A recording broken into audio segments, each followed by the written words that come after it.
इस कहानी को समझने के लिए इस कहानी का अगला भाग जरूर सुनिएगा। सुबह ही संजीव उठकर रोज की तरह तैयार होकर ऑफिस जाने के लिए निकलने से पहले माँ के पास जाकर उनके पैर छूकर ऑफिस जाने लगता है। यशोदा कहती है, संजीव आज क्या तारीख है तुझे पता है ना? हाँ माँ पता है, सितंबर की 20 तारीख है। वो तो हर महीने आती है, आज कोई स्पेशल थोड़ी ना है। मन ही मन में मुस्कुराकर वो वहाँ से निकल जाता है। घर के सारे नौकर चाकर भी कोई प्रतिक्रिया नहीं दे रहे थे, चुपचाप अपने काम में व्यस्त होने का नाटक कर रहे थे। सब के सब अनजान बने हुए थे, क्योंकि उन्हें पहले ही बता दिया था संजीव ने कोई कुछ न बताए माँ को जन्मदिन के बारे में, इसलिए सब अनजान बने हुए थे। यशोदा जी कहती हैं, आज मेरा बेटा मेरा जन्मदिन भी भूल गया, कल मुझे भी भूल जाएगा। फिर बाहर आती हैं। घर के सारे नौकर चाकर अपनी मालकिन के जन्मदिन पर सुबह ही बधाई देने के लिए लाइन में खड़े रहते थे। आज कोई भी कुछ नहीं बोल रहा था, सब अपने अपने काम में व्यस्त थे। यशोदा जी कहती हैं, आज तुम सब लोगों को क्या हो गया है? सारे के सारे इतने गुमसुम और व्यस्त क्यों हो? आज कुछ है, आप सब भी भूल गए क्या? मैम आज क्या है हमें याद नहीं है। यशोदा आज 20 तारीख है। हाँ वो तो हर महीने 20 तारीख आती है। यशोदा गुस्से में फिटे मुंह, तुम सब भाड़ में जाओ, इतना कहकर बाहर गार्डन में जाने लगती हैं। इतने में रोहित आता है। दादी माँ कहता है और पैर छूकर आशीर्वाद लेता है। दादी माँ, जीते रह बच्चा, एक तू ही है जो मेरी हर बात याद रखता है और तो सब नालायक हैं। दादी माँ आज क्यों इतना गर्म हो रही हो? सुबह ही आज 20 तारीख है, किसी को याद नहीं है। अरे दादी माँ, इसमें याद रखने वाली बात क्या है? चलिए आप गार्डन में टहल लीजिए, मैं ऑफिस जा रहा हूँ। दादी माँ तू भी नालायक निकला, जा यहाँ से। रोहित बड़ी मुश्किल से हंसी रोक कर निकल गया। खुद से बात करते हुए कहती है, आज इन सब को क्या हो गया है? सब के सब मेरा जन्मदिन भूल गए। इतने में उनकी सहेलियां उन्हें बर्थडे विश करती हैं और यशोदा कहती है, एक तुम ही लोगों को याद है मेरा जन्म दिवस, बाकी तो सब भूल चुके हैं। वो लोग कहते हैं ऐसा सबके साथ होता है। यशोदा अपने जन्मदिन पर सबसे पहले मंदिर, फिर अनाथ आश्रम, फिर वृद्धा आश्रम जाती है। तो आज भी उनके जाने का वक्त आ गया था। अब अपने ड्राइवर का इंतजार करती हैं। सुबह से दोपहर हो गई, वो आया नहीं। फिर परेशान होकर फोन करती हैं। ड्राइवर फोन उठाता है। जी मैम बोलिए। क्या बोलूं मैं तुझे, पता नहीं है आज मैं कहाँ जाती हूँ? अरे मैडम मुझे याद नहीं रहा, घर के काम से बाहर गया हूँ, अब शाम को ही आ पाऊंगा। तब यशोदा कहती है, पहले तो फोन नहीं उठाया, अब शाम को आओगे? अब शाम को आओगे? शाम को क्या करने आओगे? मत आना। गुस्से में समय की गति तेजी से आगे बढ़ती जा रही थी। शाम के 6 बज चुके थे। सारे लोग एक एक करके संजीव मेहता के फार्म हाउस पहुंचने लगे थे। संजीव सीधे कंपनी से घर आया और यशोदा से कहता है, माँ चलिए जल्दी, आपको मुझे कुछ दिखाना है। माँ तुनक कर कहती है, मुझे कुछ नहीं देखना है, जा तू खुद ही देख ले। तुझे मेरी परवाह नहीं है तो मैं क्यों तेरी परवाह करूं? संजीव, माँ इन सब बातों के लिए अभी वक्त नहीं है, चलिए जल्दी। यशोदा रूठ कर वहीं बैठ जाती है। संजीव माँ को जबरदस्ती पकड़कर गाड़ी में बिठाकर फार्म हाउस ले जाता है। यशोदा कहती है, ये हो क्या रहा है आज सबको, और तू मुझे कहाँ ले जा रहा है? सारी लाइटें तब तक में जगमगा उठी और सारे लोग यशोदा माँ के स्वागत में खड़े थे। फिर सभी लोग हैप्पी बर्थडे विश करने लगे और एक एक करके माँ को जन्मदिन के तोहफे दे रहे थे। जब फार्म हाउस का नजारा संजीव और माँ ने देखा तो देखते ही रह गए, कुछ अलग सा लग रहा था। फार्म हाउस में अंदर जाते ही खूबसूरत मंदिर बना हुआ था और मंदिर पे खूबसूरत सी कान्हा जी की मूर्ति रखी थी, साथ में सभी भगवानों की मूर्तियों से सजा हुआ था। आर्टिफिशियल फूलों की जगह गुलाब के फूलों से फार्म हाउस का हर कोना सजाया हुआ था। मध्यम मध्यम लाइट की रोशनी से फार्म हाउस जगमगा रहा था। गुलाब की भीनी भीनी खुशबू से पूरा फार्म हाउस फिर से जगमगा उठा। फिर एक तरफ अनाथ आश्रम के बच्चों को बिठाया हुआ था, दूसरी ओर वृद्ध आश्रम के बुजुर्गों को बिठाया हुआ था और सब गरीब जरूरतमंदों को जो भी दान के लिए कपड़े, खाने पीने का सामान सब एक जगह रखा गया था। माँ ने ये सब नज़ारा देखा तो उनका दिल भर आया और आंखों से आंसू छलक पड़े और अपने बेटे को प्यार से गले लगाकर सर में हाथ फेर कर रोने लगी। संजीव कहता है, माँ क्या हुआ, क्यों भावुक हो रही हो, ये खुशियों के पल हैं, एंजॉय कीजिए। माँ कहती है, बेटा इसकी क्या जरूरत थी, तुझे पता है ना, तेरे पिताजी के देहांत के बाद से मैंने जन्मदिन मनाना छोड़ दिया था। तो क्या हुआ माँ, आज मना लेते हैं। रोहित कहता है, दादी माँ अब आप खुश हैं, इसलिए तो हम सुबह से आपको बर्थडे विश नहीं कर रहे थे, हम आपको सरप्राइज देना चाहते थे। संजीव कहता है, रोहित तुमने दिल खुश कर दिया, क्या शानदार और यूनिक तरीके से फार्म को सजाया है, ये सब देखकर मैं भी आश्चर्यचकित हो गया हूँ, तुम्हारे अंदर ये टैलेंट कहाँ से। तब रोहित कहता है, ये मेरा आइडिया नहीं है सर, ये सब सपना का आइडिया है और ये सब अरेंजमेंट उसी ने किया है, हमने तो सिर्फ उसकी हेल्प की थी। संजीव कहता है, सच में मुझे विश्वास नहीं हो रहा है, वो लड़की इतनी टैलेंटेड है और ऐसा सोच भी सकती है, मैंने ये कभी सोचा नहीं था, वो हर काम इतनी खूबसूरती से कर सकती है, पर कहाँ है वो, दिख नहीं रही है।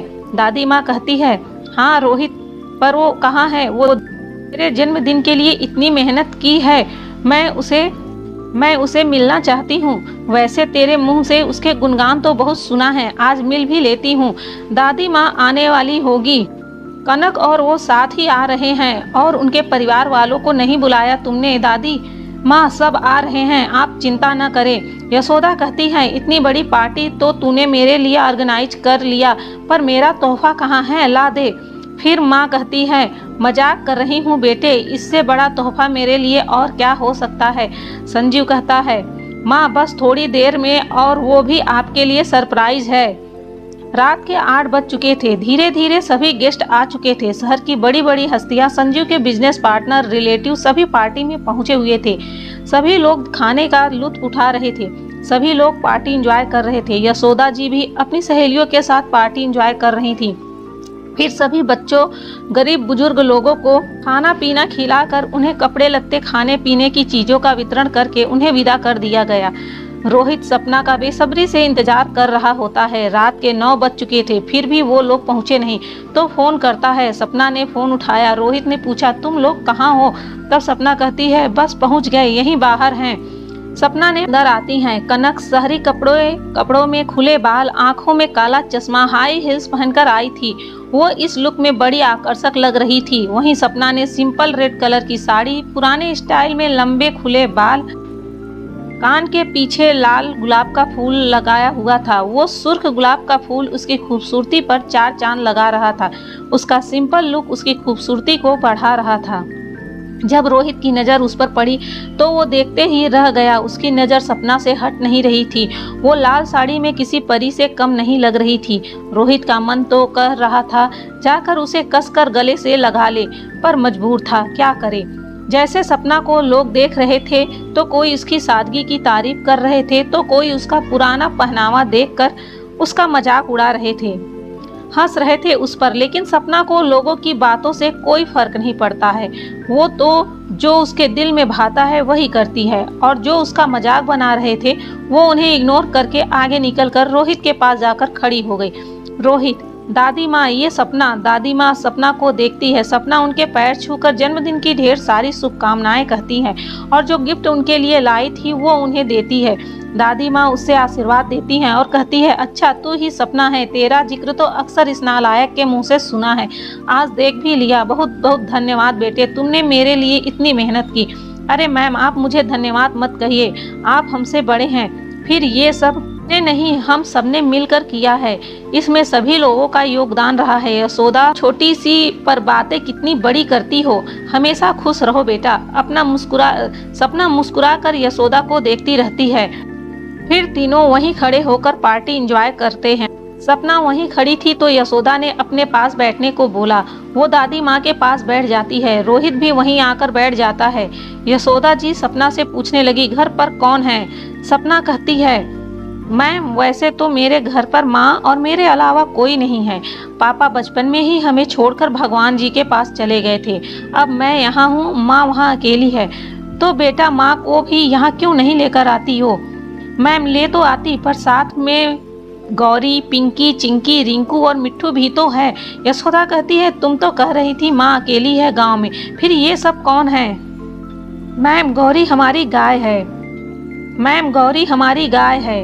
पिंकी बकरी, चिंकी बिल्ली और रिंकू डॉग और मिट्टू पैरट। अब आप ही बताइए, माँ इन सबको छोड़कर यहाँ कैसे आएंगी। सपना की बात सुनकर सब हंस पड़े। फिर संजीव माँ के पास आया, उसकी नज़र सपना पर गई। कहता है, अच्छी लग रही हो न्यू लुक में। सपना सर की आवाज़ सुनकर हो गई। तब दादी कहती हैं, बेटा क्यों खड़ी हो गई, ये ऑफिस नहीं है, ये हमारा घर है, यहाँ कोई मालिक नहीं है, हम सब एक समान हैं। फिर तुम तो आज हमारी मेहमान हो। संजीव, हाँ माँ ठीक कह रही हैं, बैठ सकती हो। कनक डांस फ्लोर पर जाकर सबके साथ डांस करने में मस्त थी। फिर वो वहाँ से आती है और रोहित से कहती है, चलो डांस करते हैं। रोहित मना करता है, लेकिन जबरदस्ती हाथ पकड़कर ले जाती है। फिर दोनों डांस करते हैं, पर रोहित की नज़र तो सपना से हट नहीं रही थी। डांस कनक के साथ कर रहा था, लेकिन देख सपना को रहा था। कनक रोहित को देखकर समझ जाती है कि रोहित क्या चाहता है। दौड़कर सपना के पास कनक जाती है, सपना से कहती है, चलो अब सपना डांस करते हैं। सपना मना कर देती है। दादी माँ कहती हैं, जाओ बेटा एंजॉय करो। सपना, मैम मुझे डांस नहीं आता है। कोई बात नहीं कनक, और रोहित का साथ दे दो। कनक सपना को खींचकर डांस करने के लिए ले जाती है और सपना को रोहित की ओर धकेल देती है। सपना का पैर फिसल जाता है। तब रोहित जल्दी उसका हाथ पकड़कर अपनी ओर खींच लेता है। फिर एक हाथ उसके कमर पर, दूसरा हाथ कंधे पर टिका लेता है। तब सपना की नज़र उस पर पड़ती है तो देखती रह जाती है। ऐसा लग रहा था वो रोहित की आंखों में कहीं खो गई। रोहित भी उसकी खूबसूरत आंखों में डूबा हुआ था। फिर सपना रोहित का हाथ छुड़ाकर थोड़ा दूर हो जाती है। रोहित सपना को अपने पास खींच लेता है और फिर उसके साथ कपल के साथ डांस करने में मग्न हो जाती है। सपना की लटें जो बार बार रोहित के गालों को छू रही थी, उनकी छुअन से रोहित की दिल की धड़कनें तेज हो रही थी और उतनी ही बार उसका दिल घायल हुए जा रहा था। सपना भी रोहित की बाहों में मदहोश हो रही थी। कनक ये सब देखकर इतनी खुश हो रही थी कि मानो उसके दुनिया की सारी खुशियां मिल गई। फिर अचानक सपना रोहित से दूर हो जाती है। खुद से ही शर्मा कर रोहित की ओर नजर फेर कर मुस्कुरा रही थी। रोहित शरारत भरे लहजे में कहता है, क्या हुआ, क्यों इतना शर्मा रही हो? दो दिल में कुछ हुआ क्या? सपना शर्मा कर जैसे जाने लगती है। कनक उसका हाथ पकड़कर रोक लेती है और कहती है, ऐसे ही कैसे, एक और डांस हो जाए। रोहित भी कहता है, हाँ ठीक कह रही हैं कनक, ठीक, तुम ऐसे नहीं जा सकती हो। सपना भी कमर कसकर तैयार हो जाती है और कहती है, बजाओ कोई ओल्ड सॉन्ग। कनक कहती है, कौन सा? सपना, अरे जा रे हट नटखट, और साथ में रोहित भी नाचेगा। रोहित तैयार होता है और बोलता है, सॉन्ग लगाओ। जैसे गाना बजने लगा, सपना थिरक थिरक कर नाचने लगी। इस गाने में नाचना रोहित को आ ही नहीं रहा था, तो खड़ा होकर सपना को नाचते देख रहा था। सपना का यह रूप देखकर हैरान हो जाता है और बाकी के गेस्ट संजीव, यशोदा, सपना को नाचते देखकर सब हैरान रह गए और उसका नाच सभी एंजॉय कर रहे थे। जैसे गाना खत्म हुआ, सपना सबको देखती है तो वह शर्मा जाती है और रोहित और कनक के पीछे जाकर खड़ी हो जाती है। रोहित सपना को छेड़ते हुए कहता है, मैं तो तुम्हें भोली भाली गांव की छोरी समझा था, पर तुम तो बड़ी नटखट निकली रे। कनक भी यही कहती है, तुम तो नटखट निकली रे। तीनों हंसने लगे। इतने में फार्म हाउस के अंदर एक हैंडसम नौजवान एंट्री करता है। फिर दौड़कर आता है और यशोदा के पैर छूकर बर्थडे विश करता है। यशोदा उसे गले लगाकर रोने लगती है। फिर वो संजीव के पैर छूकर उनके गले मिलता है। संजीव कहता है, वेलकम माय सन। संजीव कहता है, माँ आपका गिफ्ट, आपका सरप्राइज यही है। यशोदा जी कहती हैं, इससे बड़ा गिफ्ट मेरे लिए और क्या हो सकता है। सरप्राइज भी बहुत ही अच्छा दिया तूने। आज 5 साल के बाद मैं अपने जिगर के टुकड़े को देख रही हूँ। मुझे तो लगा था इसका मुंह देखने बिना ही इस दुनिया से चली जाऊंगी। अरे मेरी जान, क्यों इतने मोटे मोटे आंसू गिरा रही हो? अपनी जान को मैं ऐसे ही थोड़ा न जाने दूंगा। अभी तो आपको पर पोते पोतियों का मुंह देखना है, कहकर साहिल अपनी दादी माँ के आंसू पोंछकर अपने गले से लगा लेता है। संजीव साहिल से कहता है, तुम्हें आने में इतनी देर क्यों हो गई? साहिल, पापा फ्लाइट 1 घंटा लेट हो गई थी। ओके, अब तुम अपनी जान के साथ गपशप करो। तब रोहित साहिल के पास आता है और बोलता है, यार इतना बड़ा सरप्राइज दिया तूने, मैं तो शॉक्ड रह गया। हाँ, प्लान पापा का था, इसलिए तुम्हें नहीं बताया था। छोड़ो इन बातों को और आ गले लग जा। दोनों गले मिलकर बचपन की तरह मस्ती करते हैं। साहिल की नजर कनक पर पड़ती है और कहता है, यार रोहित, वो कौन खड़ी है? मुझे तो कोई चुड़ैल नजर आ रही है। तब रोहित कहता है, चुड़ैल, आज तू भी अपने दुश्मन के गले लग जा। कनक कहती है, तुम दोनों को मैं चुड़ैल लग रही हूँ, अभी बताती हूँ। दोनों के पीछे भागती है और दोनों के कान पकड़कर कहती है, बताओ मैं चुड़ैल हूँ? रोहित और साहिल एक ही स्वर में बोलते हैं, नहीं नहीं, तू हमारी बचपन की बेस्ट फ्रेंड है। तब तीनों एक दूसरे से लिपट जाते हैं। पार्टी खत्म हो गई, सब मेहमान चले गए थे। अब सपना भी घर जाने के लिए निकल रही थी। कनक और रोहित उसे छोड़ने जा रहे थे तो यशोदा ने उन्हें रोकते हुए कहा, रोहित, सपना कहीं नहीं जाएगी, हम सब के साथ आज यहीं फार्म हाउस में ही रहेगी। हम भी आज घर नहीं जा रहे हैं, तो तुम दोनों इससे कहाँ ले जा रहे? सपना कहती है, मैम, मैं यहाँ नहीं रुक सकती, घर वाले गुस्सा हो जाएंगे। यशोदा कहती है, सबसे पहले तो तुम मुझे मैम नहीं दादी माँ कहो। रही बात घर जाने की, तो तुम कहीं नहीं जा रही हो, यहीं रहोगी। मैं करूँगी तेरे घर वालों से बात। दादी माँ सपना के घर पर बात करती है। सपना की चाची कहती है, मैम, हमें कोई ऐतराज नहीं है। वो तो मन ही मन खुश हो रही थी। इतने बड़े लोगों से सपना का मेल जोल जो हो रहा था, लालची जो ठहरी। यशोदा कहती है, हो गई बात, उन्होंने इजाज़त दे दी है। रोहित बहुत खुश हो रहा था, सपना के साथ रहने का मौका जो मिल रहा था। रोहित सपना के पास आकर कहता है, मैडम, क्या सोच रही हो? सपना कहती है, रोहित, मेरे समझ में नहीं आया कि सर ने तो कभी शादी नहीं की, तो फिर ये साहिल का बेटा कहाँ से पैदा हो गया? रोहित, सपना, बहुत लंबी कहानी है। ये सर के छोटे भाई का बेटा है। सर के छोटे भाई राजू सर बहुत ही बिगड़ैल थे, शराबी, जुआरी, बहुत सारे ऐप थे उनके अंदर। अयास नंबर 1 थे। फिर दादा दादी ने उनकी शादी कर दी। क्या पता शादी करके सुधर जाए, लेकिन कोई फायदा नहीं हुआ और ज्यादा बिगड़ गए थे। साहिल की मम्मी को मारते पीटते थे। साहिल जब 2 साल का था, शालिनी आंटी, साहिल की मम्मी, उन्हें एक दिन राजू सर ने इतना मारा कि उनकी जान ही चली गई। अब उनकी मौत की सजा काट रहे हैं, जेल में हैं। दादी माँ और दादाजी ने राजू सर को खुद ही जेल भेज दिया था। सपना, साहिल को पता है, हाँ पता है, नफरत करता है अपने पिता से। आज 5 साल बाद अमेरिका से वापस आया है, वहाँ से डॉक्टरी कर रहा है। सपना कहती है, साहिल सर की बड़ी दुख भरी कहानी है। फिर यशोदा रोहित सपना कनक को अपने पास आने को बोलती है। तब साहिल दादी माँ से कहता है, ये नया कैरेक्टर कौन है? दादी माँ, यशोदा जी कहती हैं, कैसे कहती हैं? वो हमारे कंपनी में काम करती हैं, बहुत ही अच्छी और होनहार लड़की है। तब साहिल कहता है, वो बहन जी हमारी कंपनी में काम करती हैं, विश्वास नहीं हो रहा है। दादी माँ कहती है, तुझे विश्वास क्यों नहीं हो रहा है? क्योंकि पूरी बहन जी और गंवार टाइप्स की हैं। चल नालायक, ऐसा नहीं बोलते हैं। किसी के पहनावे से उससे मापा नहीं जा सकता है। उसके अंदर कैसे गुण है वो मायने रखता है। जिसे तू बहन जी कह रहा है वो बहुत ही स्मार्ट लड़की है। तब तक वो तीनों यशोदा जी के पास आ जाते हैं और बोलते हैं, दादी माँ बताइए, हमें आपने क्यों बुलाया है? दादी माँ कहती हैं, नौकरों को बुलाओ और ये सभी सपना संभाल कर रखने को बोलो। इतने में दादी माँ की नज़र सपना के लिए लाए फोटो फ्रेम पर पड़ती है और उससे पकड़ कर देखने लगती हैं। इतने में सपना कहती है, मैम, ये तो मामूली सा फोटो फ्रेम है, इससे आप रहने दीजिए, उपहार के सामने ये कुछ भी नहीं है। तब यशोदा जी कहती हैं, बेटा, ये सारे उपहार तो सब एक समान लग रहे हैं, मगर ये मुझे सबसे हट कर लगा। फिर बेटा, उपहार कोई मामूली और कीमती नहीं होता है। उपहार तो उपहार होता है, चाहे वो कैसा भी हो, उसमें उपहार देने वाले का प्यार छुपा होता है। सपना कहती है, मैम, ये तो आपका बड़प्पन है। यशोदा कहती है, फिर मैम दादी माँ कहो और मुझे खोल कर तो देखने दो, आखिर ये कैसा फोटो फ्रेम है। दादी माँ जैसे खोल कर देखती हैं, उस फ्रेम को देखते ही रह जाती है।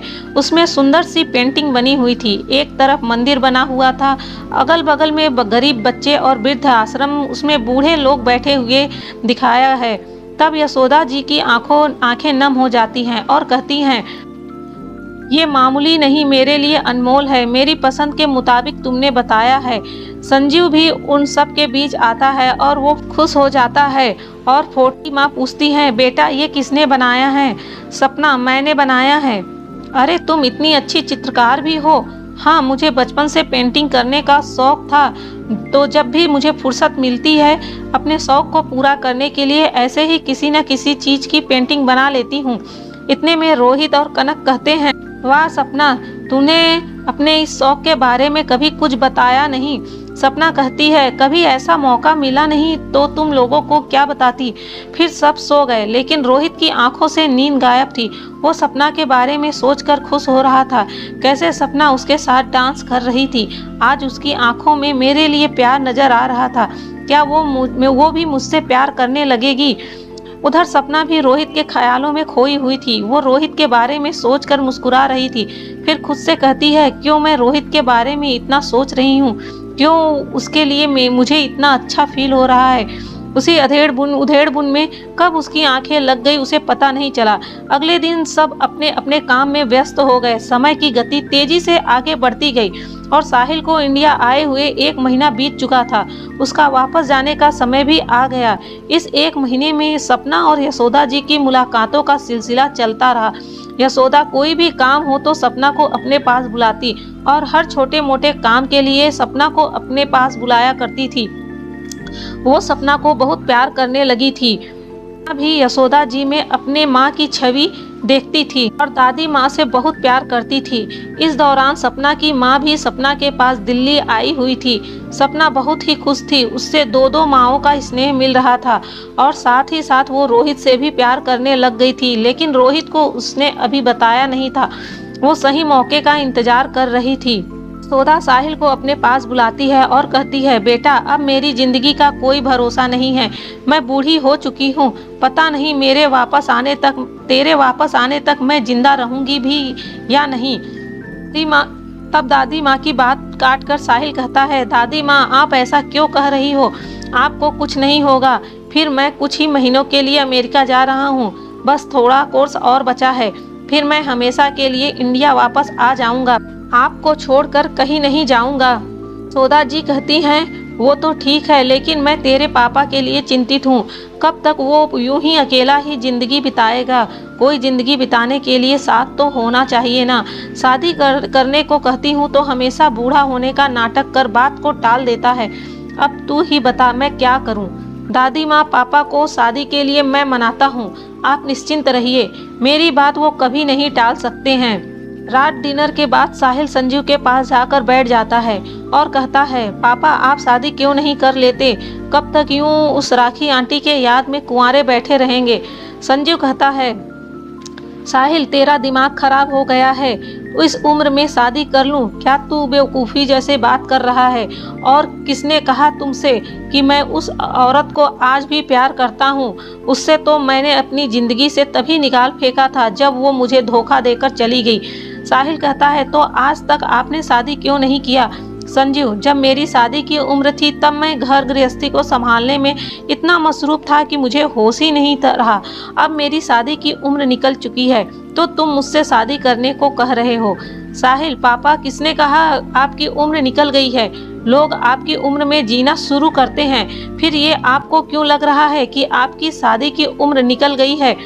फिर ये बहुत से लोग हैं जो आपसे भी ज़्यादा उम्र में शादी कर अपना घर बसा रहे हैं और दादी माँ भी यही चाहती हैं कि उनके रहते आप शादी करें और अपनी ज़िंदगी में नहीं करनी है शादी। मैं सोच रहा हूँ तेरी शादी कर दूँ, बता क्या कहता है।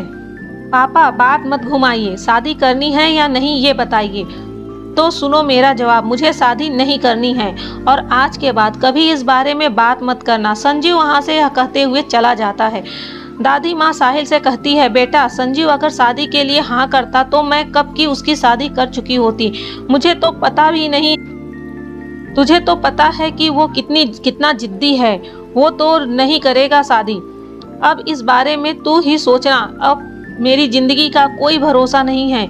इस घर को संभालने के लिए एक औरत की जरूरत है। साहिल कहता है, दादी माँ मुझे 6 महीने का वक्त दे दीजिए, मैं अपना कोर्स पूरा करके आता हूँ, फिर इस बारे में सोचता हूँ और मैं आपकी खुशी के लिए शादी करने को तैयार हूँ। दादी माँ कहती हैं, सच जीता रह मेरा बच्चा। साहिल अपनी पढ़ाई पूरी करने अमेरिका चला जाता है। इधर दादी माँ चाहती हैं कि साहिल से पहले संजीव शादी कर ले, लेकिन उनके समझ में ये नहीं आ रहा था कि वो क्या करे जो संजीव शादी के लिए तैयार हो जाए। इधर सपना ने रोहित को बता दिया था वो उससे प्यार करने लगी है। रोहित की खुशी का ठिकाना न रहा। सपना ने उसे प्रपोज जो कर दिया था। सपना ने अपनी और रोहित के रिश्ते की बात अपनी माँ को भी बता दिया था। उसकी माँ भी बहुत खुश थी। सपना की माँ चाहती थी कि वो दोनों शादी कर ले, पर सपना अभी तैयार नहीं थी, तो उसने अपनी माँ और रोहित से यही कहा कि मैं अभी शादी के लिए तैयार नहीं हूँ, मुझे अभी आगे पढ़ाई भी करनी है, तो थोड़ा और इंतजार करना पड़ेगा। रोहित कहता है ठीक है सपना, जैसे तुम्हें ठीक लगता है वैसा ही करो, मैं तुम्हारे साथ हूँ। सपना बहुत खुश हो जाती है और रोहित के गले लग जाती है। वैसा ही ठीक लगे, मैं भी तेरे साथ हूँ। सपना छोटे बच्चे की तरह अपनी माँ के सीने से चिपक जाती है। रोहित संजीव सर से मिलता है और कहता है सर, सपना भी मुझसे प्यार करने लगी है। तब संजीव कहता है ये तो बहुत अच्छी बात है, तुम्हारे यूरोप से आते ही तुम दोनों की शादी कर देता हूँ। रोहित खुश होकर वहाँ से चला जाता है। अगले दिन रोहित कहता है सपना, मुझे कंपनी के काम से 6-7 महीने के लिए यूरोप जाना है। सपना कहती है कब जाओगे? कल ही निकलना है। सपना मायूस होकर कहती है इन महीनों में मैं तुम्हारे बिना कैसे रहूंगी? रोहित कहता है बस तुम मेरी फोटो सीने से लगाकर महसूस करना कि मैं तुम्हारे साथ ही हूँ, फिर देखो ये महीने चुटकियों में निकल जाएंगे, फिर मैं तुमसे रोज वीडियो कॉल में तो मिलता ही रहूंगा, ठीक है? सपना ठीक है। सपना रोहित को छोड़ते हुए कहती है वहां से तुम किसी गोरी को साथ लेकर तो नहीं आओगे? रोहित कहता है क्या पता, हो सकता है। सपना कहती है अगर ऐसा हुआ तो मैं तुम्हारी जान ले लूंगी। फिर रोहित सपना को कसकर गले से लगाता है और बोलता है अपनी जान को छोड़कर किसी और के साथ सवाल ही नहीं पैदा होता। अगले दिन रोहित एयरपोर्ट के लिए निकल जाता है। सपना और कनक उससे वहां छोड़ने जाते हैं। सपना रोहित से रोने लगती है और उसकी आंखों से आंसू बहने लगते हैं और रोहित से नजरें चुराकर आंसू पोंछ रही होती है, तो रोहित उसे देख लेता है। फिर रोहित सपना को कहता है इन आंसुओं को संभाल कर रखो, शादी के लिए काम आएंगे। फिर दोनों हंसने लगते हैं। रोहित कनक से कहता है मैं अपनी जान को तुम्हारे हवाले करके जा रहा हूँ, इसे संभाल कर रखना। कनक हाँ ठीक है, अब जाओ भी। सपना को ऐसा लग रहा था वो रोहित के सीने से आखिरी बार लग रही है। इतने में कनक कहती है हो गया तुम दोनों का रोना धोना, चलो रोहित की फ्लाइट छूट न जाए। रोहित चला जाता है। सपना कनक से कहती है यार कनक, मुझे आज ऐसा क्यों लग रहा है कि मैं रोहित से हमेशा के लिए अलग हो गई हूँ। तब कनक कहती है इस 1 साल के दौरान रोहित तुमसे पहली बार कहीं दूर गया है, इसलिए तुम्हें ऐसा फील हो रहा है। चलो अब दोनों वहाँ से घर चले आते हैं। और कुछ दिन बीत गए। सपना और रोहित खाली समय में घंटों एक दूसरे से बातें किया करते थे। 7-8 महीने बाद रोहित वापस इंडिया आ जाता है। वो मन ही मन बहुत खुश हो रहा था। इतने महीनों बाद सपना से जो मिलने वाला था। रोहित सबको सरप्राइज देना चाहता था, इसलिए उसने इंडिया आने की बात किसी को भी नहीं बताया था। वो एयरपोर्ट से सीधे अपने घर न जाकर मेहता हाउस आता है और साहिल, संजीव, दादी माँ एक साथ डाइनिंग टेबल पर ब्रेकफास्ट कर रहे थे। सपना उन सब के लिए खाना परोस रही थी। उसके मांग में सिंदूर और गले में मंगलसूत्र पहना हुआ देखकर रोहित शॉक्ड रह जाता है। रोहित सपना को विवाहिता के रूप में देखकर दरवाजे के अंदर आ ही नहीं पाया। उसके पैर वहीं जम से गए थे। वो सपना को एकटक देख ही रहा था, अंदर आने की उसकी हिम्मत नहीं हो रही थी। इतने में सपना की नज़र उस पर पड़ी तो वो उसे देखती रह गई। फिर अचानक उसे ख्याल आया कि वो उसे देख रही है। वो सबसे नजरें चुराकर अंदर किचन में चली जाती और फूट फूट कर रोने लगती है। फिर संजीव की नज़र रोहित पर पड़ी तो कुछ भी नहीं बोल पाया और ग्लानि भरे नज़रों से उसे देखता रहा और अपनी नज़रें झुका दी। जब दादी माँ देखती है रोहित को तो अरे रोहित वहाँ क्यों खड़ा है, अंदर आ बच्चे, क्यों ऐसे अनजान आदमी की तरह दरवाजे पर बेसुध खड़ा है, ये तेरा ही घर है, फिर आज संकोच कैसा। रोहित अंदर आता है और दादी माँ और संजीव के पैर छूकर अंदर की तरफ देखता है। फिर दादी, ये तेरा ही घर है, फिर आज संकोच कैसा। रोहित अंदर आता है और दादी माँ कहती है बेटा तूने हमें सरप्राइज दे दिया, आने की खबर भी नहीं दी। रोहित धीरे से कहता है सरप्राइज तो मुझे मिला है। दादी माँ कहती है क्या बोल रहा है तू, अंदर ही अंदर, कुछ नहीं बताने का समय नहीं मिला। दादी माँ अचानक ही आ गया। दादी माँ चल बैठ, नाश्ता कर तू भी। रोहित कहता है दादी माँ मुझे भूख नहीं है, मैं घर होकर आता हूँ। फिर साहिल खड़ा होता है और रोहित को गले से लगाता है और कहता है, रोहित तू इतना उदास क्यों है? वो तेरा हंसता हुआ चेहरा कहाँ खो गया? रोहित कहता है, मेरी छोड़, तू कब आया इंडिया वापस? 4 दिन पहले। सब लोग ब्रेकफास्ट कर अपने अपने रूम में चले जाते हैं। रोहित के मन में हजारों सवाल घूम रहे थे। आखिर ऐसा क्या हो गया जो सपना ने शादी कर ली और शादी उसकी किससे हुई है? इन्हीं सवालों में उलझा हुआ था। फिर वो बाहर की ओर जाने लगा तो संजीव ने उसे रोकते हुए कहा, रोहित तुम अभी क्या सोच रहे हो मुझे पता है, और तुम्हारे हर सवाल का जवाब मेरे पास है। आओ मेरे साथ चलो रोहित। और संजीव बाहर गार्डन में जाकर बैठ गए और रोहित कहता है, सर अब बोलिए, मैं सब कुछ जानना चाहता हूँ। सपना की शादी कब हुई और किससे हुई है? कुछ दिन पहले तक तो हम दोनों रोज बातें किया करते थे। उसकी बातों से मुझे कभी ऐसा नहीं लगा कि वो शादी कर रही है। हाँ, मुझे याद आया, 1 हफ्ते से वो मुझसे ठीक से बात नहीं कर रही थी और वीडियो करने के लिए मैं बोलता था तो कोई न कोई बहाना कर कर फोन बंद कर देती थी। तब मैं समझ नहीं पाया था, अब समझ आ रहा है वो ऐसा क्यों कर रही थी। सर अब बताइए इस बीच क्या हुआ, मैं जानना चाहता हूँ। संजीव तुम्हें कैसे बताऊँ इन दिनों क्या हुआ है? सर बताइए, मैं जानना चाहता हूँ, मेरा दिल बैठा जा रहा है। जो भी हुआ वो बेझिझक आप मुझे बताइए। संजीव तो सुनो, सपना की शादी मुझसे हो गई है, वो अब मेरी पत्नी है। सर ये आप क्या कह रहे हैं? आप मुझसे ऐसा मजाक कैसे कर सकते हैं? क्या नहीं रोहित, ये मजाक नहीं है, सच है। रोहित ये बात सुनकर सन्न रह जाता है, बोलने के हालत में नहीं था। रोहित कुछ देर बाद हिम्मत करके कहता है, सर आपने तो कहा था मेरे वापस आते ही हम दोनों की शादी कर देंगे। फिर ये क्या किया सर आपने, जो अचानक सपना से आपने शादी क्यों कर ली, और ऐसी क्या जरूरत आन पड़ी थी? तो संजीव कहता है, सुनो रोहित, मैं तुम्हें सब कुछ बताता हूँ। 15 दिन पहले सपना मेरी शादी हुई है। माँ की वजह से मुझे ऐसा कदम उठाना पड़ा है। संजीव रोहित को सारी बात बताता है। एक दिन यशोदा संजीव को अपने पास बुलाती हैं और कहती हैं, संजीव तू शादी कर ले, अब मेरी जिंदगी का भरोसा नहीं है, मेरी उम्र हो चुकी है, अब इस घर को संभालने के लिए एक औरत की जरूरत है। संजीव, माँ आप ये क्या कह रही हैं? शादी करनी होती तो मैं सालों पहले कर चुका होता। आपको पता है मैं शादी नहीं करूंगा, तो बार बार आप यही बात क्यों दोहराती हैं? माँ अगर तू मुझे जिंदा देखना चाहता है तो तुझे शादी करनी होगी। माँ आप बच्चों की तरह जिद मत किया कीजिए, और मैं इस उम्र में शादी करके क्या करूँगा? यशोदा मैं कुछ नहीं जानती हूँ, तू मुझे हाँ या ना में जवाब दे। माँ ये आप कैसी जिद पकड़कर बैठ गई हो? ठीक है मैं शादी कर लेता हूँ, लेकिन शादी करने के लिए एक औरत की जरूरत होती है, तो वो कहाँ से आएगी? तू हाँ बोल, मेरी नज़र में एक बहुत अच्छी और संस्कारी लड़की है। वो कौन है? यशोदा कहती है, वो सपना है। संजीव, माँ आप वाकई बूढ़ी हो चुकी हो, साथ ही आपकी सोच को क्या हो गया है? ये कैसी बहकी बहकी बातें कर रही हो? तू ठीक कह रहा है, सच में मैं बूढ़ी हो गई हूँ, इसलिए तुझे शादी करने को कह रही हूँ। मुझे सपना बहुत पसंद है, इस घर और तेरे लिए उससे अच्छी लड़की और कहीं नहीं मिल सकती है। मुझे सपना अच्छी लगती है। माँ आप बच्चों जैसी बातें क्यों कर रही हो? संजीव कहता है, शादी कोई बच्चों का खेल नहीं है, जिंदगी का सवाल है। फिर सपना और मेरी उम्र का अंतर क्या है? आपको पता है ना, हम कैसे अपने स्वार्थ के लिए किसी एक मुझे पता है वो तुझसे बहुत छोटी है, फिर भी आप जिद पकड़ कर बैठी हो।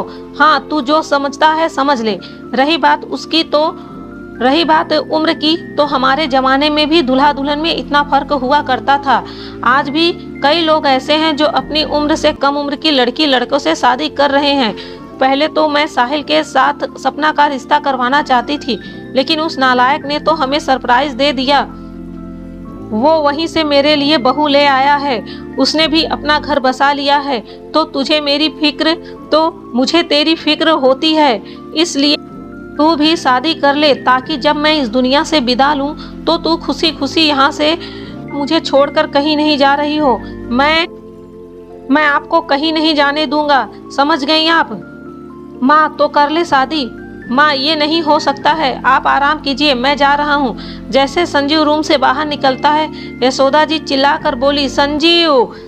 जब संजीव पलट कर देखता है, यशोदा बेहोश होकर जमीन पर गिरी हुई थी। संजीव ने जब माँ को गिरा हुआ देखा तो जल्दी से उन्हें उठाकर बेड पर लिटा दिया। वो माँ माँ कहकर माँ को उठा रहा था पर उन्हें होश नहीं आया। फिर जल्दी से हॉस्पिटल ले जाया गया। कुछ देर बाद डॉक्टर बाहर आती है और संजीव कहता है, डॉक्टर माँ को क्या हुआ है और अब वो कैसी हैं? डॉक्टर कहती हैं, उन्हें हार्ट अटैक आया है, उन्हें हो सके तो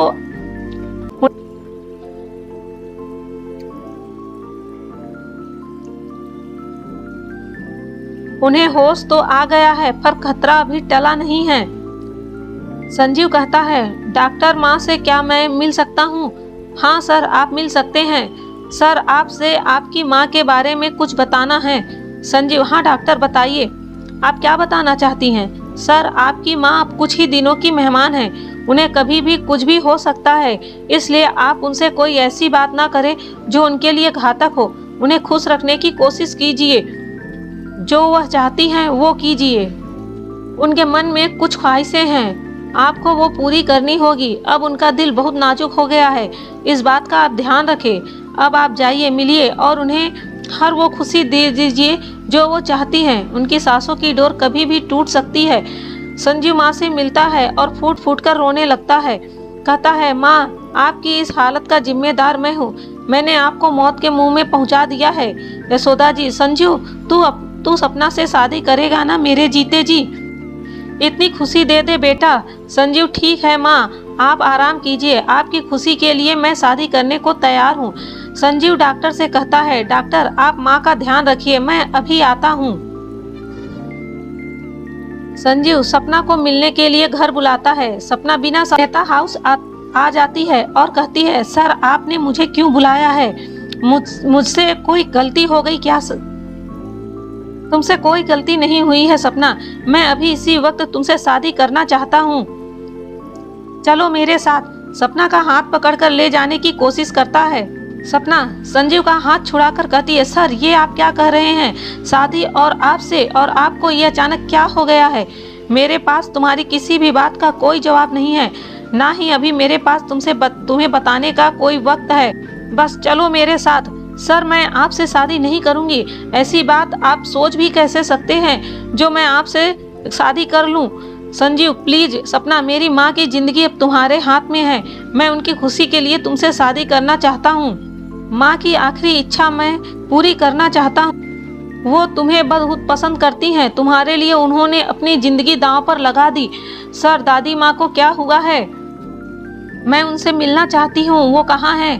हॉस्पिटल में है। संजीव कहता है। सपना जैसे जाने लगती है, संजीव उसका हाथ पकड़कर कहता है, ऐसे नहीं, मेरे साथ शादी करके जाओगी, क्योंकि वो मुझे तुम्हारे साथ शादी के बंधन में बंधा हुआ देखना चाहती हैं।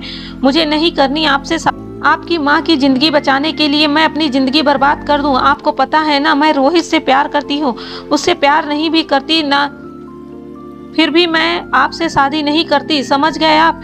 अपनी उम्र का तो लिहाज कीजिए। मेरे पास अभी तुम्हारी बात सुनने का समय नहीं है, हाँ या नहीं?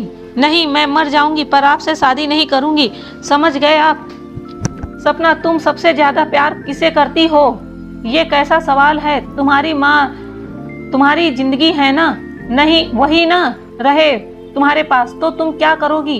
वो भी तुम्हारी छोटी सी गलती की वजह से तुमसे दूर हो जाए तो क्या तुम खुद को माफ कर पाओगी? क्या हुआ मेरी माँ को? अगर उन्हें कुछ हुआ ना, मैं आपको छोड़ूंगी नहीं। सपना कहती है, संजीव अभी तो कुछ हुआ नहीं, मगर अगर तुमने मेरी बात नहीं मानोगी तो हो जाएगा। कहाँ है मेरी माँ? वो मेरे आदमियों के कब्जे में है। अगर तुम्हारी वजह से मेरी माँ की जान चली गई लूंगा, समझ गई तुम? सर मैं आपसे शादी करने के लिए तैयार हूँ, प्लीज मेरी माँ को कुछ मत करिएगा, उन्हें छोड़ दीजिए, पहले शादी फिर छोड़ूंगा। ठीक है, मैं तैयार हूँ। संजीव सपना को कोर्ट में ले जाकर कोर्ट मैरिज कर लेता है। फिर सपना से कहता है, तुमसे मैंने कुछ दिन के लिए ही शादी की है, तुम्हारे साथ कॉन्ट्रैक्ट मैरिज किया है, सिर्फ समझौता की शादी, क्योंकि माँ कुछ ही दिनों की मेहमान है। माँ की खुशी के लिए मैंने तुम्हारे साथ शादी की है। माँ के जाने के बाद मैं तुम्हें डाइवोर्स दे दूंगा, फिर रोहित और तुम्हारी शादी मैं अपने हाथों से करवा दूंगा। मैंने रोहित से वादा किया है, मैं अपना वादा कभी नहीं तोड़ता हूँ। अभी मैंने सिर्फ माँ की खुशी देखी है, मेरी माँ की खुशी से बढ़कर आज मेरे लिए कुछ भी नहीं है, और मेरी खुशी क्या सर आपने अपनी माँ की खुशी के लिए मेरी जिंदगी बर्बाद कर दी है?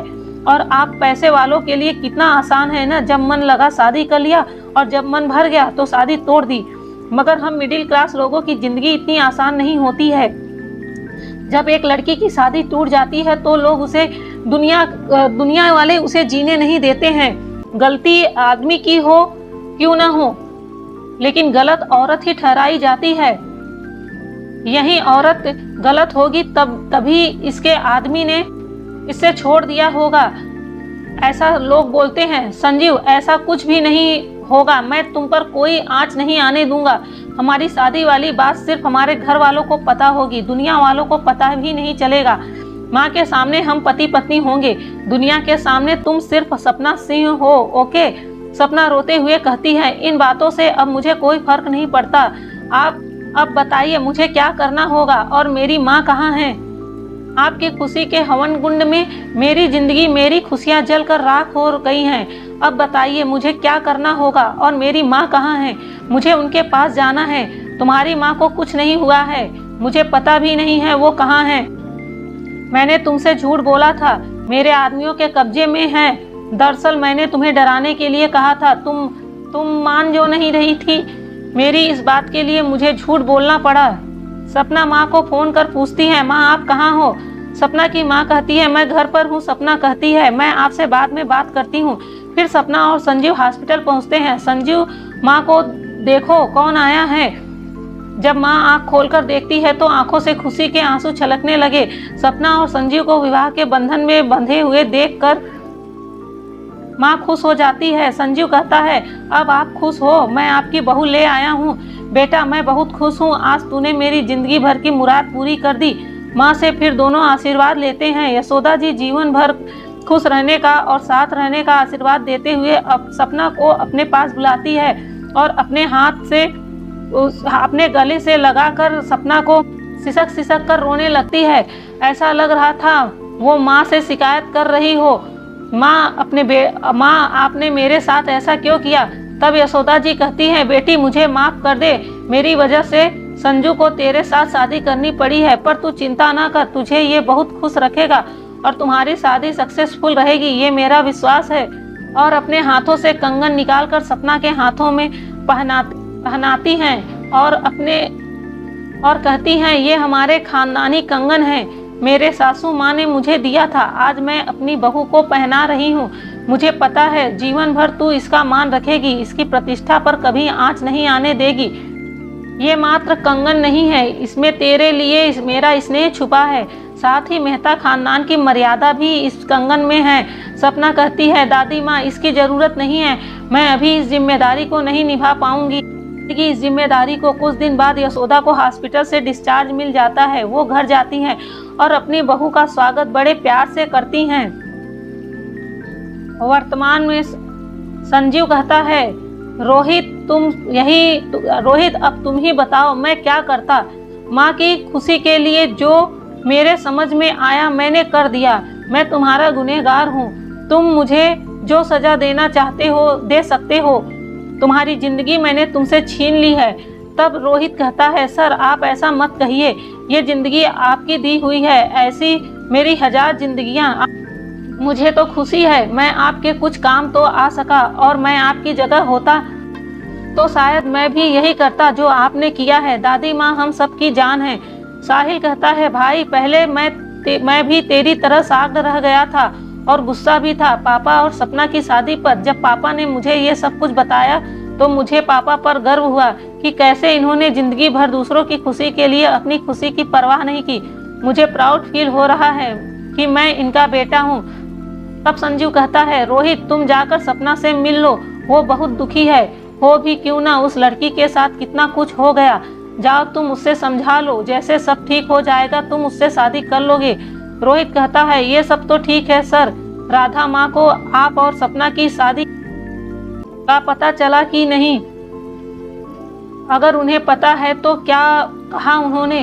बेचारी क्या कहती? सब अचानक देखकर बहुत ही दुखी हैं। पता तो चल गया है कि हमारी कुछ दिनों की शादी है, फिर भी उनके लिए बहुत बड़ी बात है।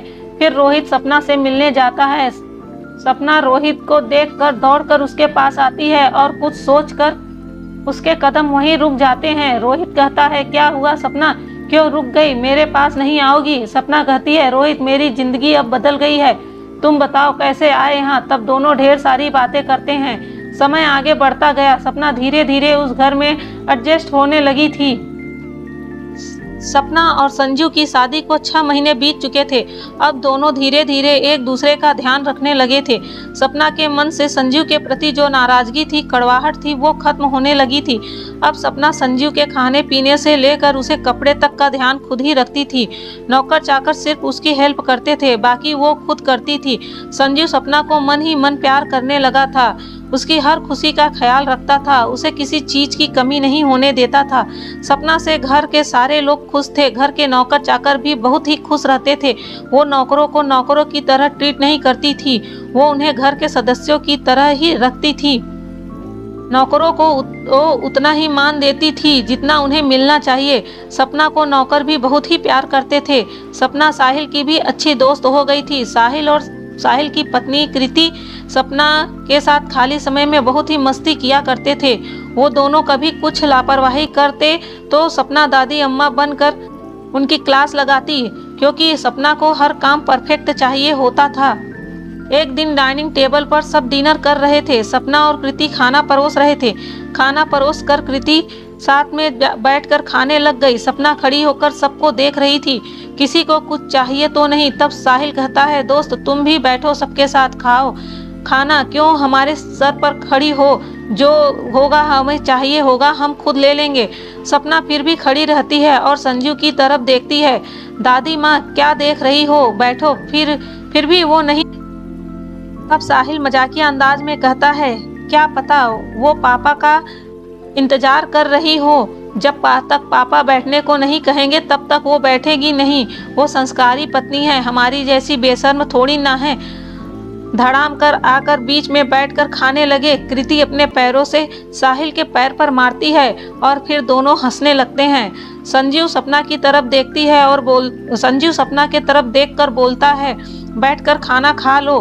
तब सपना साहिल और कृति के बीच में आकर बैठ जाती है। सब हंसने लगे। तब साहिल कहता है, ओ मेरी दादी अम्मा, कबाब में हड्डी क्यों बन गई हमारे बीच बैठकर, जाकर वहां बैठो। सपना की मासूमियत और भोलेपन पर संजीव को प्यार भी आ रहा था और उसे देखकर मुस्कुरा भी रहा था। फिर सपना उठकर दादी माँ के बगल में बैठ जाती है। साहिल कहता है, हे भगवान, कहाँ जाकर सिर मारूं, इतनी बुद्धू लड़की कहीं देखी नहीं। सपना तपाक से बोलती है, वहीं टेबल पर मार ले सिर, कहीं जाने की क्या जरूरत है। सब हंस पड़े और दादी माँ ने कहा, बेटा संजू के बगल में जाकर बैठ, अपने पति के साथ बैठकर खाना खाने से प्यार बढ़ता है। सपना संजू के बगल में जाकर बैठ जाती है और माँ कहती है, संजू तू तो कब से खाना ठूसने में लगा है, बेचारी सपना कब से भूखी है, अपने हाथों से खाना खिला। सपना कहती है, इसकी जरूरत नहीं है दादी, मैं खुद खा लूंगी। संजू अपने हाथों से उसे एक निवाला खिलाता है। तब साहिल कहता है, ये हुई ना बात, अब अच्छी लग रही है दोनों की, ये तो दो हंसों की जोड़ी लग रही है। संजू चुप हो जाता है। साहिल कहता है, वैसे दादी माँ आपने पापा के लिए अच्छी बहू पसंद की है, दोनों की आदतें बिल्कुल एक जैसी, सब कुछ परफेक्ट और समय पर चाहिए। समय के दोनों कितने पाबंद हैं। और दादी माँ, इतने कम समय में सपना ने कितनी अच्छी तरह से इस घर को संभाल लिया है। आप भी सपना की देखभाल से बिल्कुल तंदुरुस्त हो गई हो, मौत को भी हरा दिया आपने। वो क्या हुआ है?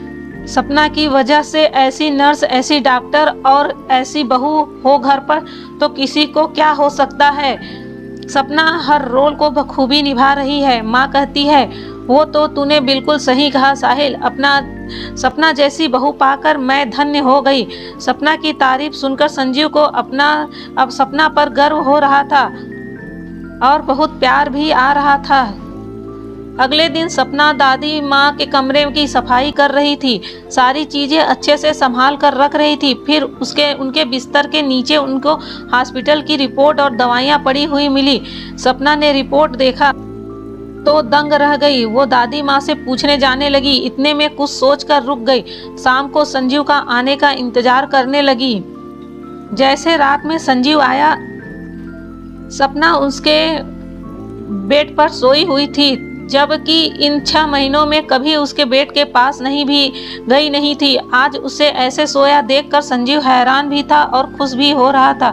मुझसे से तो ये दूर ही रहती है, कम से कम मेरी चीज़ों को अपनाया तो सही। इतने में संजीव धीरे से सपना कहता है। सपना हड़बड़ा कर उठ खड़ी हो जाती है और सारी सर मेरी आंख लग गई थी, इसलिए आपके बेड पर सो गई। इतने में संजीव कहता है, कोई बात नहीं, क्या हो गया, मानोगी तो वो तुम्हारा भी है। संजीव कहता है, वैसे तुम यहाँ कैसे? तब सपना माँ की रिपोर्ट और दवाइयाँ संजीव को देती है। माँ की रिपोर्ट देखकर संजीव की आंखें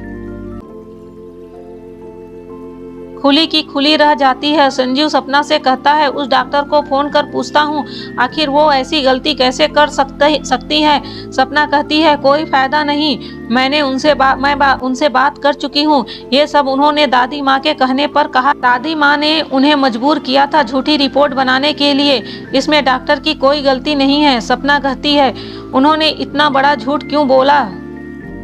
वो भी मुझे डॉक्टर ने सब कुछ बता दिया है। माँ ने इतना बड़ा झूठ क्यों बोला है? आपको इतनी भी बात समझ नहीं आई? आप और मेरी शादी करवाने के लिए? संजीव, ओ माय गॉड, ऐसा भी कर सकती हैं? मैंने कभी सोचा नहीं था। माँ ने अपनी बात मनवाने के लिए हमें कहाँ से कहाँ पहुँचा दिया, और मुझे सबसे ज़्यादा दुख इस बात का हो रहा है कि मेरी वजह से तुम्हें रोहित से अलग होना पड़ा है। अब मुझे ही इस गलती को सुधारना पड़ेगा। तुम्हारी और रोहित की शादी करवाकर। सपना कहती है, ये सब किस्मत का खेल है सर, इसमें ना माँ की गलती है ना ही आपकी। ये सब तो पहले से तय होकर आता है हमारे साथ क्या होने वाला है। माँ तो सिर्फ एक जरिया थी, खेल तो ऊपर वाले का है, और खुद को दोषी क्यों ठहरा रहे हैं। संजीव कहता है, तुम इतनी छोटी उम्र में कितनी बड़ी बड़ी बातें करती हो, इतनी हिम्मत कहाँ से लाती हो? सर, वक्त हमें सब कुछ सिखा देता है और सहने की शक्ति भी देता है। अब आप माँ से कुछ मत कहिएगा, जो हो रहा है उसे होने दीजिए। सपना कहती है, माँ से तो बात करनी पड़ेगी, तभी तो तुमसे डाइवोर्स ले पाऊंगा। संजीव कहता है। तब संजीव की ऐसी बात सुनकर सपना को दुख होने लगा था। शायद वो भी संजीव से प्यार करने लगी थी। संजीव रिपोर्ट लेकर माँ के पास जाता है और कहता है, माँ ये क्या है? आपको कुछ भी नहीं हुआ है, आपको कोई बीमारी नहीं थी, आपको कोई हार्ट अटैक नहीं आया था। आपने इतना बड़ा झूठ सिर्फ इसलिए बोला कि आपकी जिद पूरी हो जाए। मैं तो हर रोज इसी चिंता में रहता था, कब मेरी माँ मुझसे जुदा हो जाएगी। दिल मेरा हमेशा ही डरता रहता था। मेरी छोड़ो माँ, मैंने ये 6 महीने कैसे गुजारे वो मैं ही जानता हूँ। लेकिन माँ, आपको पता है, आपकी इस गलती से दो प्यार करने वाले जुदा हो गए। माँ बेटा, ये तू क्या कह रहा है? मुझे माँ साफ साफ बता, कौन दो प्यार करने वाले? संजीव कहता है, सपना और रोहित, ये दोनों एक दूसरे से प्यार करते थे, ये दोनों शादी करना चाहते थे। संजू, तू क्या कह रहा है? अगर मुझे पता होता ना ये दोनों प्यार करते हैं, मैं कभी ऐसा कदम नहीं उठाती, बल्कि इन दोनों की शादी करवाती। रोहित इस घर का बच्चा है। जितना प्यार मैं तुझसे करती और साहिल से करती हूँ, उतना ही रोहित से भी करती हूँ। हे भगवान, मुझसे ये कैसी गलती हो गई, मुझे माफ कर दे। सपना बच्चा, तू अकेले ही इतना सब कुछ सहती रही, लेकिन कभी मुझे इस बात का एहसास नहीं होने दिया। रोहित ने भी कभी इस बात को जाहिर नहीं होने दिया। मुझे माफ कर दो बच्चों। लेकिन कभी साहिल कहता है, दादी माँ, इसमें आपकी भी कोई गलती नहीं है। आप ही कहती हो ना, जोड़ी तो ऊपर वाला बनाकर भेजता है। बस तो सपना की और पापा की जोड़ी भी उन्होंने बनाकर भेजा है, इसलिए इन दोनों की शादी हो गई। वैसे इन दोनों की जोड़ी बहुत खूबसूरत लगती है। अब जाएगी भी, वैसे मैं इनकी शादी कर दूंगा। अब माँ को कोई बीमारी नहीं है। अब जैसे ही ठीक हो जाएंगी, मैं इन दोनों की शादी कर दूंगा। अब माँ को कोई बीमारी नहीं है, तो इस रिश्ते का कोई मतलब नहीं है। वैसे भी मैंने सपना से कॉन्ट्रैक्ट मैरिज किया है, सिर्फ एक मजबूरी का समझौता। अब मैं इस रिश्ते को खत्म कर रोहित और सपना की शादी करवाना चाहता हूँ। आज से 2 दिन बाद यानी कि सोमवार को मैं कोर्ट जाकर सपना से डाइवोर्स ले लूँगा। माँ कहती है पागल हो गया है, ऐसा नहीं हो सकता है। अब सपना तेरी पत्नी है, तेरी ही रहेगी। नहीं माँ, जबरदस्ती कोई रिश्ता नहीं बनता है। मैं सपना को इस रिश्ते से आज़ादी दे रहा हूँ, मुझे कोई नहीं रोकेगा। माँ, मैं रोकूंगी तुझे। नहीं माँ, आप जिद्दी हो ना, मैं भी आपका ही खून हूँ, जिद्द भी मुझ में भी भरा हुआ है। ये सब बातें रोहित दरवाजे पर खड़ा होकर सुन रहा तो वहीं से उल्टे पांव लौट जाता है। इतने में सपना बेहोश होकर गिर जाती है। संजीव जल्दी उससे गोद में उठाकर बेडरूम में ले जाता है। डॉक्टर को फोन कर घर पर ही बुलाता है। डॉक्टर सपना का चेकअप करके बताता है वायरल फीवर है, टेंशन और कमजोरी की वजह से ये बेहोश हो गई हैं। कुछ देर में होश आ जाएगा, आप इनका ध्यान रखें और आराम करने दें। फिर सब अपने अपने रूम में चले जाते हैं सोने के लिए। लेकिन संजीव सपना के पास बैठकर उसका ध्यान रखता है। फीवर चढ़ने पर ठंडे पानी की पट्टी करता है और उसके सर पर तेल लगाकर मालिश करने लगता है। सपना गहरी नींद में सो जाती है तो संजीव वहां से उठकर जाने लगता है। सपना नींद में ही उसका हाथ पकड़कर मुझे छोड़कर मत जाओ कहीं कहती है। फिर संजीव कहता है मैं कहीं नहीं जा रहा हूँ, यहीं हूँ, तुम सो जाओ। फिर सपना संजीव की गोद में सर रख कर सो जाती है। हाथ पकड़कर बच्चों की तरह सोती रहती है। संजीव उसका सर प्यार से सहलाता है और वो भी वहीं ही सो जाता है। राधा सपना का हाल चाल पूछने आई थी, लेकिन दरवाजे पर खड़ी होकर सब कुछ देख रही थी तो वहीं से मुस्कुराकर चली जाती है और दादी से कहती है आप चिंता न करें, जो मैं देख कर आई हूँ इससे यही पता चल रहा है कि वो दोनों एक दूसरे से प्यार करने लगे हैं और वो अब अलग नहीं होना चाहेंगे। राधा कहती है यशोदा जी, मैं संजीव जैसा दामाद पाकर धन्य हो गई, शायद यही ईश्वर की भी मर्जी रही है। यशोदा जी कहती हैं हे ईश्वर, सब ठीक हो जाए। सुबह जब सपना की आंख खुली उसकी नज़र संजीव पर पड़ी। संजीव बेड के सिरहाने पर अपना सर टिकाकर सोया हुआ था। उससे ऐसे सोया देखकर सपना को बहुत बुरा लगा। फिर संजीव के सिर पर तकिया लगा देती है और कंबल उड़ा देती है। खुद वॉशरूम चली जाती है। फ्रेश होकर संजीव के लिए चाय लेकर आती है और संजीव को चाय के लिए उठाती है। संजीव उठकर कहता है तुम्हें ये सब करने की क्या ज़रूरत है? आराम नहीं कर सकती हो? कल तुम्हारी तबीयत कितनी खराब हो गई थी, तुम्हें मालूम है ना? हाँ सर, मुझे पता है, अब मैं बिल्कुल ठीक हूँ। आप रात भर जाग कर मेरा ध्यान रख सकते हैं तो क्या मैं आपके लिए चाय भी नहीं बना सकती हूँ? सपना कहती है आप फ्रेश हो जाइए, तब तक ब्रेकफास्ट तैयार कर लेती हूँ। संजीव फ्रेश होकर अपने स्टडी रूम में बैठ जाता है और अपने मोबाइल से सपना की फोटो को देखकर कहता है सपना, तुम्हारे साथ रहते रहते कब मुझे तुमसे प्रेम हो गया पता ही नहीं चला। अब तुमसे अलग होने के ख्याल से भी मैं सिहर जाता हूँ। जब तुम चली जाओगी तो मैं तुम्हारे बिना कैसे जी पाऊंगा। रोहित ये सारी बात सुन लेता है। दर्द तो बहुत हुआ उसके दिल में, मगर वो अपने सर को कभी दुखी नहीं देख सकता था, इसलिए वहां से नीचे दादी के साथ जाकर बैठ गया। दादी माँ के साथ मिलकर उन दोनों की घूमने की प्लानिंग करता है। इतने में सपना और संजीव तैयार होकर नीचे आते हैं। संजीव, रोहित तुम कब आए? सर अभी आया हूँ, अब तुम तैयार रहना, सपना और तुम्हारा एक होने का वक्त आ गया है। सपना ऐसी बात सुनकर वहां से जाने लगती है।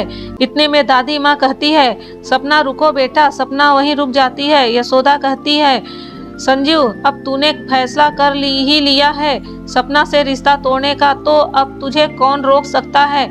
मैं चाहती हूँ कि अलग होने से पहले तू सपना को कहीं घुमा ला। बेचारी की जब से शादी हुई है तब से कहीं बाहर निकली ही नहीं। दोनों वहाँ संजीव, क्या सपना मेरे साथ जाना चाहती है? रोहित कहता है क्यों नहीं जाना चाहेगी। रोहित कहता है सपना तैयार हो। सपना हाँ में सिर हिला देती है। रोहित और साहिल कहते हैं हमने आप दोनों के लिए स्विट्जरलैंड का 1 वीक का ट्रिप बुक कर दिया है, जाइए और एंजॉय कीजिए। फिर दोनों स्विट्जरलैंड के लिए निकल गए। दोनों वहां पहुंच जाते हैं। दोनों साथ में एंजॉय करते हैं। एक दिन दोनों नाइट क्लब जाते हैं और पार्टी एंजॉय करते हैं। संजीव ने ड्रिंक ज़्यादा ले लिया था तो सपना उससे होटल ले आई। जैसे बेड पर लेट रही थी, संजीव कहता है, आई लव यू सपना, मैं तुम्हें बहुत प्यार करता हूँ, तुम्हारे बिना मैं जी नहीं पाऊँगा, मगर मेरे पास तुम कुछ ही दिनों की मेहमान हो, फिर तुम रोहित के पास चली जाओगी। सपना बहुत खुश हो जाती है, उसका सर उससे प्यार करता है, वो उससे लिपट कर सो जाती है। जब संजीव सुबह उठता है और सपना को अपने साथ सोया देखकर वो डर जाता है। फिर रात की सारी बातें उसके दिमाग में घूमने लगती है। रात में क्या हुआ था सब याद आ जाता है।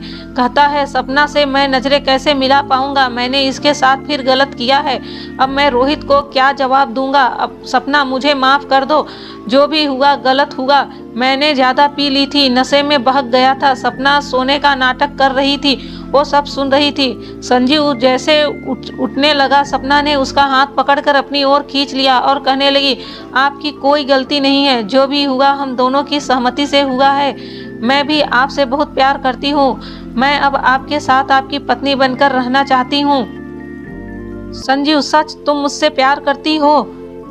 आई लव यू सपना कहकर सपना को अपने गले से लगा लेता है। संजीव को फिर रोहित का ख्याल आता है और कहता है, सपना रोहित।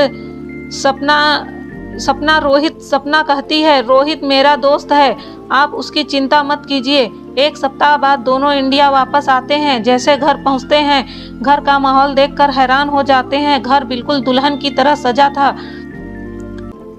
रोहित और कनक दुल्हा दुल्हन के जोड़े में मंडप पर बैठे हुए थे। संजीव कहता है, साहिल ये सब क्या है? साहिल, पापा रोहित की शादी हो गई है, अब आप और सपना की शादी इसी मंडप में होने वाली है, तो जाइए तैयार हो जाइए।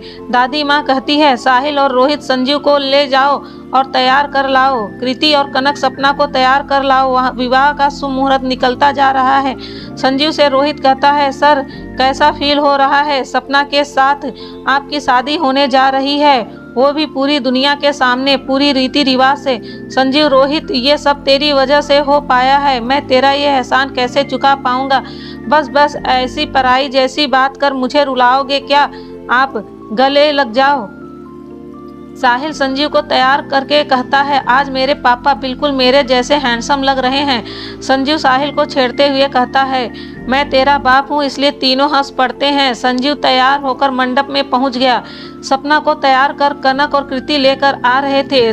सपना दुल्हन के जोड़े में इतनी खूबसूरत लग रही थी कि देखने वाले देखते रह गए। संजीव की तो उस पर से नजर ही नहीं हट रही थी। रोहित और साहिल संजीव को छेड़ते हुए कहते हैं, इतनी खूबसूरत पत्नी पाकर आप कैसा महसूस कर रहे हैं? पापा, बहुत अच्छा महसूस हो रहा है, वाकई में बहुत किस्मत वाला हूँ जो मुझे इतनी खूबसूरत बीवी मिली है। पूरी रीति रिवाज के साथ दोनों की शादी हो जाती है और दोनों जीवन व्यतीत करने लगे। रोहित और कनक भी एक दूसरे के इतनी खूबसूरत पत्नी पाकर पापा आप कैसा महसूस कर रहे हैं? पापा, बहुत अच्छा महसूस हो रहा है ना? वाकई में बेटा बहुत किस्मत वाला हूँ जो मुझे इतनी खूबसूरत बीवी मिली है। पूरी रीति रिवाज के साथ दोनों की शादी संपन्न हुई। उन दोनों में बड़ों का आशीर्वाद लिया और खुशी खुशी अपना दाम्पत्य जीवन की शुरुआत की। दोनों का प्यार भरा जीवन आराम से व्यतीत होने लगा। रोहित और कनक भी एक दूसरे से प्यार करने लगे थे। साथ में दोनों बहुत खुश थे। शादी के 1 साल बाद सपना ने जुड़वा बच्चों को जन्म दिया, एक बेटा और एक बेटी। इतनी खुशी पाकर संजीव के खुशी का ठिकाना न था। वो सपना को अपने सीने से लगाकर और अपने बच्चों को गोद में लेकर गीत गुनगुनाने लगा। आए हो मेरी जिंदगी में तुम बहार बनके, मेरे दिल में यूं ही रहना। आए हो मेरी जिंदगी में तुम बहार बनके, मेरे दिल में यूं ही रहना, तुम प्यार प्यार बनके। इसी के साथ सारा परिवार हंसी खुशी से एक साथ रहने लगा। तो दोस्तों, आपको हमारी कहानी कैसे लगी? जाने से पहले चैनल को लाइक और सब्सक्राइब जरूर कर लेना। इसी के साथ और नई नई कहानियाँ देखने के लिए और भी नई नई कहानियाँ सुनने के लिए जाने से पहले चैनल को लाइक और सब्सक्राइब करना बिल्कुल नहीं भूलिएगा। दोस्तों, मिलते हैं एक और नई प्रेम कहानी के साथ। तब तक के लिए नमस्कार।